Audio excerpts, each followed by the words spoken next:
తాలింపు చేయాలో చెప్తాను చూడండి. బాడీలు పెట్టి ఆయిల్ వేసాను, ఆవాలు వేసాను. చూడండి ఫ్రెండ్స్, టమాటా, ఎర్రగడ్డ, తెల్లగడ్డ, కరివేపాకు, నూకలు. చూడండి ఫ్రెండ్స్, ఇప్పుడు ఇందులో వేసేసుకుందాం. చూడండి ఫ్రెండ్స్, సగం టమాటానే, సగం ఎర్రగడ్డ, కరివేపాక, తెల్లగడ్డలు కూడా ఒక 2 పాయలు దంచి వేసాను.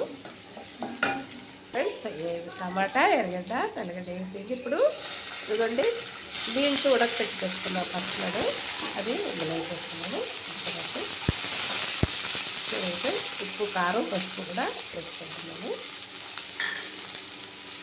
ఫ్రెండ్స్, బాగుంది. కాసేపు బాగా కారం వాసన పోయేదాకా వేపుకుంటాం.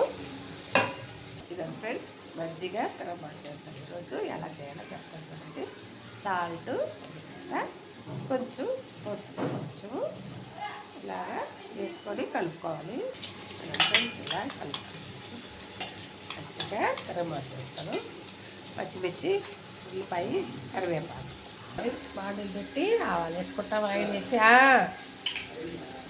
ఇదిగోండి కరివేపాకు, ఉల్లిపాయ వేసుకుంటాం, పచ్చిమిర్చి కూడా వేసుకుంటాం. ఇంకా ఫ్రెండ్స్, ఉల్లిపాయ ఇంకో కూడా కొంచెం వేసుకుంటాం.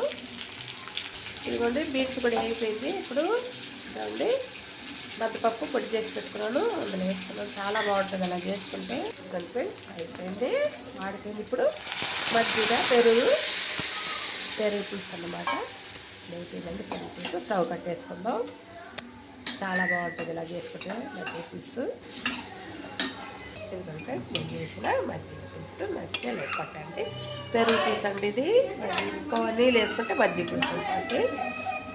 కానీ ఫ్రెండ్స్, బీన్స్ బట్టపప్పు పొడి వేసి చేసిన బీన్స్ మజ్జిగ పులుసు. నచ్చితే లైక్ కొట్టండి, షేర్ చేయండి, సబ్స్క్రైబ్ చేయండి. ఉంటాను.